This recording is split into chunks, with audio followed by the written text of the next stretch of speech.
Friends, ఇప్పుడు ఈ వీడియోలో నేను మీకు ఒక వ్యక్తి 50 పైసలు విలువ చేసే ఒక వస్తువుతో బిజినెస్ చేసి 8,000 కోట్ల కంపెనీగా మార్చారనమాట.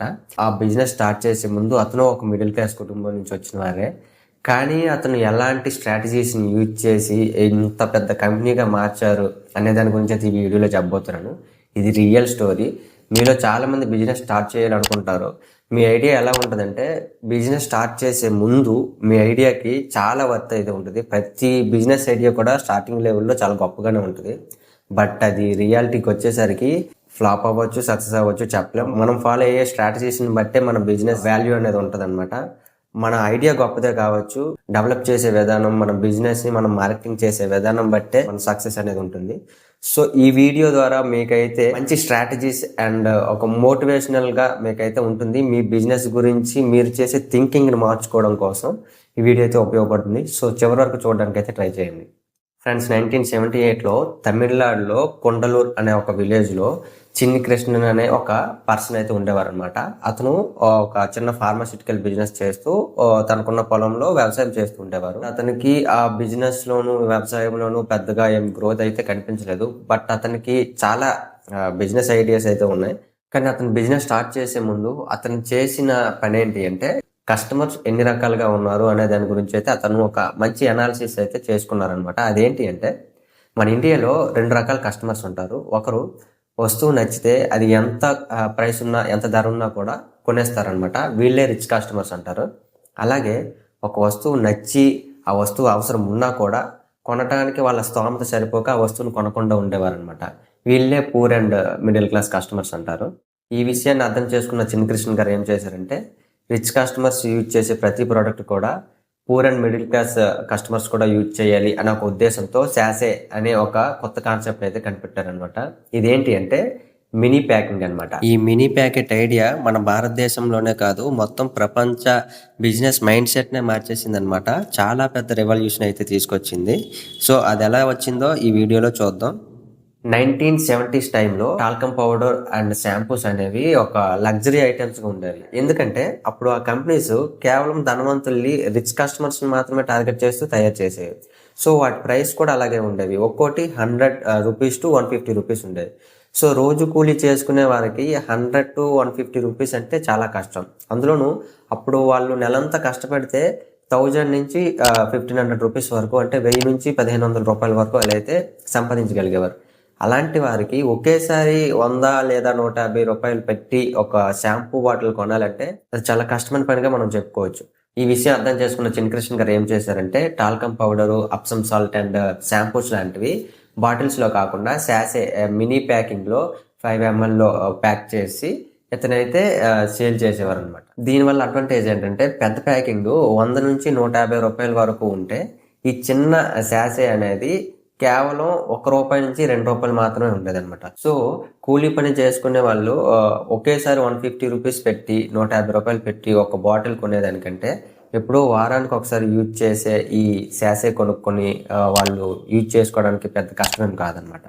సో అందుకోసం మన చిన్ని కృష్ణ గారు ఏం చేశారంటే, ఈ శాసేలో షాంపూ అండ్ టాల్కమ్ పౌడర్ ఇలాంటివన్నీ సేల్ చేసేవారు. అంటే రిచ్ కస్టమర్స్ కొనే ప్రతి వస్తువు కూడా poor and middle class customers కూడా కొనేటట్టుగా ఈ ఐడియా అయితే వర్క్ అవుతుంది. కానీ చిన్ని కృష్ణ గారు పెట్టిన ఈ బిజినెస్ అప్పట్లో అంత సక్సెస్ కాలేదు. ఎందుకంటే అతను తమిళనాడులో ఒక చిన్న విలేజ్లో ఈ బిజినెస్ అయితే స్టార్ట్ చేశారనమాట. ఈ బిజినెస్కి అప్పుడు అతను పెద్దగా మార్కెటింగ్ చేయకపోవడం వల్ల ఈ ప్రోడక్ట్ గురించి ఎవరికి తెలిసింది కాదు. సో అందువల్ల ఈ బిజినెస్ అనేది అంత సక్సెస్ అవ్వలే. అయితే తర్వాత ఆయన 1982లో చనిపోయారు. అయితే ఆయన చనిపోయిన తర్వాత ఆయన ఆలోచన అలాగే ఉంది. ఆయన కొడుకులు 4 అనమాట. ఈ 4 కలిసి ఈ బిజినెస్ ని ముందుకు తీసుకెళ్లాలి అనే ఒక ఉద్దేశంతో వెల్వెటీ షాంపూస్ అని ఒక మినీ శాసేలో వీళ్ళు షాంపూస్ ని ప్యాక్ చేసి అమ్ముతూ ఉండేవారు అనమాట. బట్ ఈ 4 కొడుకుల్లో ఒక అతను సికే రంగనాథన్ గారు 1983లో వాళ్ళ ఫ్యామిలీ బిజినెస్ నుంచి డ్రాప్ అయిపోయి అతను సెపరేట్ గా 15,000 రూపాయలు పెట్టుబడి పెట్టి కెవిన్ కేర్ అనే ఒక కంపెనీ పెట్టి అందులో 2 కెమిస్ట్రీ స్టూడెంట్స్ని హైర్ చేసుకొని ఇతను ఒక కొత్త రకమైన షాంపూని కనిపెట్టి ఆ షాంపూకి ఇతని నాన్నగారి పేరు చిన్ని కృష్ణన్లో CHI అండ్ కృష్ణన్లో K కలిపి చిక్. మనందరికీ తెలిసిన షాంపూ పేరు చిక్ పేరు అనేది ఇక్కడ నుంచి స్టార్ట్ అయింది అనమాట 1983లో. సో అది స్టార్ట్ చేసింది సికే రంగనాథన్ గారు.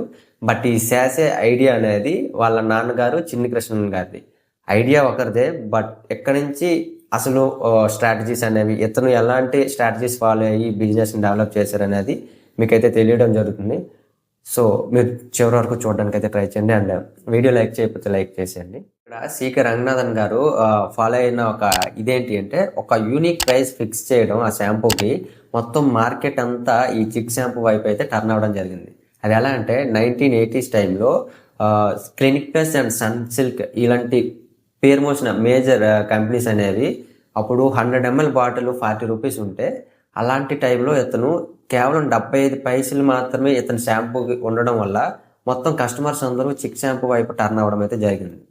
సో ఇక్కడ మీకు లాజిక్ అయితే అర్థమైంది అనుకుంటా. ఈ ఒక్క స్ట్రాటజీతో బిజినెస్ స్టార్ట్ చేసి కేవలం ఒక్క నెలలోనే 20,000 ప్యాకెట్లు అమ్మితే ఒక్క సంవత్సరంలో 10 లక్షలకు పెరిగిపోయింది అనమాట. 1989 వచ్చేటప్పటికి ఇండియన్ షాంపూస్ మార్కెట్లోనే చిక్ అనేది one of the best brand కంపెనీగా మారిపోయింది. ఇది గమనించిన Godrej, Clinic Plus and Sunsilk లాంటి షాంపూస్ కూడా వాళ్ళ ప్యాకింగ్స్ ని శాసీలోకి అయితే కన్వర్ట్ చేయడం జరిగింది. బట్ ఈ లోపే మొత్తం చిక్ షాంపూ అంతా చాలా స్ప్రెడ్ అయిపోయింది. ఒక ఫేవరెట్ బ్రాండ్ గా అందరికీ మారిపోయింది అనమాట. మీరు ఇక్కడ ఒక విషయం అర్థం చేసుకోవాలి. అదేంటి అంటే, ఇదే బిజినెస్ వీళ్ళ నాన్నగారు చిన్ని కృష్ణన్ గారు స్టార్ట్ చేశారు అదే షాంపూతో. బట్ అతనికి సక్సెస్ అవ్వలేదు, ఇతనికి సక్సెస్ అయింది. ఎందుకంటే అతను చిన్ని కృష్ణన్ గారు ఏం చేశారంటే, బిజినెస్ స్టార్ట్ చేశారు, బట్ దానికి పెద్ద మార్కెటింగ్ ఏం చేయలేదు. సో అందువల్ల అది ఎక్కువ మందికి తెలియక ఆ బిజినెస్ అనేది ఫ్లాప్ అయిపోయింది. బట్ ఆ విషయం గమనించిన సికే రంగనాథన్ గారు ఆయన చాలా రకాల మార్కెటింగ్ స్ట్రాటజీస్ అనేవి ఫాలో అయ్యి అతను ఈ చిక్ షాంపూని ఒక టాప్ బ్రాండ్ గా మార్చేశారనమాట. అతను ఫాలో అయిన స్ట్రాటజీస్ ఏంటో ఇప్పుడు చూసేద్దాం. Strategy number 1, focusing on rural areas. ఇండియాలో Clinic Plus, Dove and Sunsilk లాంటి పెద్ద పెద్ద కంపెనీస్ కూడా కేవలం రిచ్ కస్టమర్స్ ని మాత్రమే టార్గెట్ చేస్తూ బిజినెస్ చేసేవి. కానీ చిక్ షాంపూ మాత్రం ఎప్పుడూ రూరల్ ఏరియాస్ నే ఫోకస్ చేసేది. దానికోసం ప్రజల్లో ఈ మార్కెటింగ్ ఎలా చేసేదంటే, సౌత్ ఇండియాలో famous actors super star Rajinikanth గారు అలా యాక్టర్స్ ఉంటారు కదా, వీళ్ళ మూవీస్ ని విలేజెస్ లో ప్లే చేసేవారు నైట్ టైమ్స్. సో ప్లే చేసేటప్పుడు మూవీస్ చూస్తుండగా మధ్యలో ఈ చిక్ షాంపూకి సంబంధించిన యాడ్స్ అయితే ప్లే చేసేవారు. సో ఆ అడ్వర్టైజ్మెంట్ చూసిన జనాలకి ఏమవుతుందంటే, ఆ ప్రొడక్ట్ ఏంటి అని తెలుసుకోవాలని ఒక క్యూరియాసిటీ పెరుగుద్ది కదా. సో అలాంటి టైంలో సికే రంగనాథన్ గారు ఏం చేశారంటే, కొన్ని ఫ్రీ షాంపూస్ అనమాట శాంపుల్ గా ఈ జనాలకి ఇచ్చేవారు. ఆ జనాలకి ఇవ్వటంతోనే పాటు ఆ చిక్ షాంపూ వాడటం వల్ల వాళ్ళ హెయిర్ ఎలా ఉంది అని చూపించడం కోసం కొంతమంది వాలంటీర్స్ ని కూడా అక్కడ పెట్టడం అయితే జరిగింది అనమాట. సో దీనివల్ల జనాల్లో చాలా పాపులారిటీ అనేది చిక్ షాంపూకి రావడం జరిగింది. అండ్ స్ట్రాటజీ నెంబర్ 2, ఇది చాలా జీనియస్ స్కీమ్ అనమాట. ఏంటంటే ఫ్రీ శాసే స్కీమ్ అనమాట. ఇదేంటి అంటే 1988 టైంలో అన్ని కంపెనీస్ కూడా వాళ్ళ ప్రొడక్ట్ ని, వాళ్ళ షాంపూస్ ని శాసీలోకి తీసుకురావడం జరిగింది. అయితే అప్పుడు చిక్ కంపెనీ ఈ సికే రంగనాథన్ గారు కొత్తగా ఆలోచించి ఏం చేశారంటే, ఒక ఫ్రీ శాసే స్కీమ్ అనేది పెట్టారు. అదేంటి అంటే, ఏవైనా 5 ప్యాకెట్స్ ఉంటాయి కదా వాడేసినవి, వాడి పడేసినవి, అవి గనక రీటైల్ షాప్లో ఇస్తే వాళ్ళకి ఒక చిక్ షాంపూ అనేది ఫ్రీగా ఇవ్వడం జరుగుతుంది. సో ఈ స్కీమ్ పెట్టడం వల్ల ఏం జరిగిందంటే, చిక్ షాంపూకి మార్కెటింగ్ అనమాట జరుగుద్ది. సో అలాగా జనాలు ఇవ్వడం జరిగింది. ఇది కొన్నాళ్ళకి ఏం జరిగిందంటే, ఈ స్కీమ్ లో ఇంకో చేంజ్ అయితే రావడం జరిగింది. ఇంతకుముందు ఏవైనా షాంపూ ప్యాకెట్స్ తెస్తే ఫ్రీగా ఒక చిక్ షాంపూ ఇచ్చేవారు. బట్ ఇప్పుడు అలా కాకుండా ఓన్లీ చిక్ షాంపూ మాత్రమే తీసుకొస్తే ర్యాపర్స్, వాళ్ళకి ఒక చిక్ షాంపూ అనేది ఫ్రీగా ఇవ్వడం జరుగుతుంది. ఫ్రీగా ఒకటి వస్తుంది కాబట్టి వాళ్ళు రెగ్యులర్ గా అదే షాంపూ కొనడానికి అయితే ట్రై చేస్తారు. దీనివల్ల వాళ్ళకి జనాలు ఏం జరుగుతుందంటే, మార్కెటింగ్ పెరుగుతుంది అండ్ సేల్స్ కూడా పెరుగుతాయి అనమాట. అయితే ఇక్కడ ఏం జరిగిందంటే, మొత్తం చిక్ కంపెనీ యొక్క సేల్స్ అనేవి 10 లక్షలు దాటిపోయాయి. దీనివల్ల ఏం జరిగిందంటే, సౌత్ ఇండియాలోనే చిక్ అనేది వన్ ఆఫ్ ద బెస్ట్ కంపెనీగా మారిపోయింది. చాలా మంచి స్కీమ్ కదా. స్ట్రాటజీ నెంబర్ 3, ఇదేంటి అంటే కాంపిటేటివ్ ప్రైసింగ్ అనమాట. అప్పటి వరకు చిక్ షాంపూ కంపెనీ యొక్క ఎదుగుదల చూసి ఒక మేజర్ బ్రాండెడ్ కంపెనీస్ గా ఉన్న షాంపూస్ కూడా శాషేలోకి కన్వర్ట్ చేసి వాటి యొక్క ప్రైస్ ₹1 నుంచి ₹2 పెట్టడం జరిగింది. దీనివల్ల కస్టమర్స్ లో కన్ఫ్యూజన్ క్రియేట్ అయింది. అప్పుడు చిక్ షాంపూ వాళ్ళు వాళ్ళ లాభాలను తగ్గించుకొని 75 పైసల నుంచి 50 పైసలకి అయితే చిక్ షాంపూ ప్రైస్ అయితే ఫిక్స్ చేయడం జరిగింది. దీనివల్ల అప్పటికి కూడా జనాలకి చిక్ షాంపూనే ఫస్ట్ చాయిస్ గా అయితే ఉండడం జరుగుతుంది. ఇలా ప్రైస్ పెట్టడం వల్ల 2003 కల్లా ఇండియన్ షాంపూ బిజినెస్ లోనే 22% షేర్ తో చిక్ షాంపూ అనేది సెకండ్ లార్జెస్ట్ కంపెనీగా ఎదగడం అయితే జరిగింది అనమాట. స్ట్రాటజీ నెంబర్ 4 ఇదేంటి అంటే ఫోకసింగ్ ఆన్ లోకల్ ఫ్రాగ్రెన్స్. మీరు గమనించినట్లయితే సౌత్ ఇండియాలో ఎక్కువ మంది ఆడవాళ్ళు వాళ్ళు జడలో మల్లెపూలు పెట్టుకునేవారు అనమాట.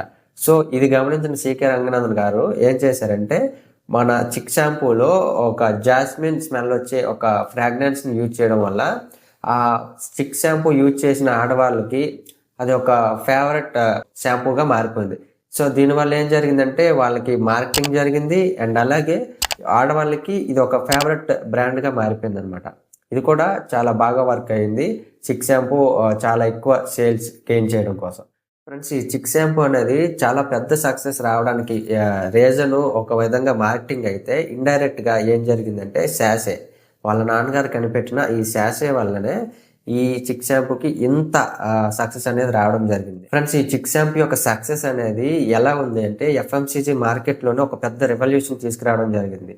అదేంటి అంటే ప్రపంచంలోనే పెద్ద పెద్ద ప్యాకింగ్లు చేసే కంపెనీస్ అన్ని కూడా చిన్న ప్యాకింగ్స్ చేయడం జరిగింది. Shampoos, cosmetics, hair oils, detergents and cool drinks ఇలా చాలా రకాలుగా ప్రతి కంపెనీ కూడా ఏం చేసేదంటే రిచ్ అండ్ పూర్ కస్టమర్స్ కి అందించే విధంగా వాళ్ళ ప్రొడక్ట్స్ అయితే తయారు చేయడం జరిగింది. చిన్ని కృష్ణ గారికి వచ్చే ఒక చిన్న ఐడియా చూసారా ఎంత పెద్ద రెవల్యూషన్ తీసుకొచ్చింది.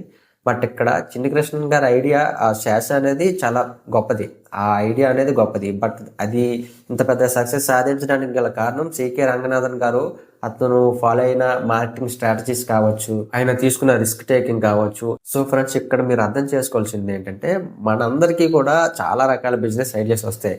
ఈ ఐడియాస్ అన్ని ఐడియాస్ లెవెల్లో ఉండేటప్పుడు చాలా గొప్పవి. బట్ అవి ప్రాక్టికల్గా రియాలిటీలోకి వచ్చేటప్పుడు మాత్రం అవన్నీ వర్కౌట్ అవ్వవు. సో అందుకోసం మనం మన ఐడియా గురించి చాలా గ్రౌండ్ వర్క్ అనేది చేయాలి. అది చేసేటప్పుడు మనం గుర్తించుకోవాల్సినవి 3 విషయాలు. ఒకటి, మన ప్రోడక్ట్, మన బిజినెస్, మనం ఇచ్చే సర్వీస్ అవ్వచ్చు ఏదైనా సరే మార్కెట్లో ఏ ప్రాబ్లం సాల్వ్ చేస్తుంది, ఆ ప్రాబ్లం వల్ల ఎలాంటి పర్సన్స్ ఎఫెక్ట్ అవుతున్నారు, ఆ ఎఫెక్ట్ అయిన పర్సన్స్కి మన బిజినెస్ ప్రోడక్ట్ ఆర్ సర్వీస్ అనేది ఎలా మనం మార్కెటింగ్ చేయడం వల్ల వాళ్ళకి అందుతుంది.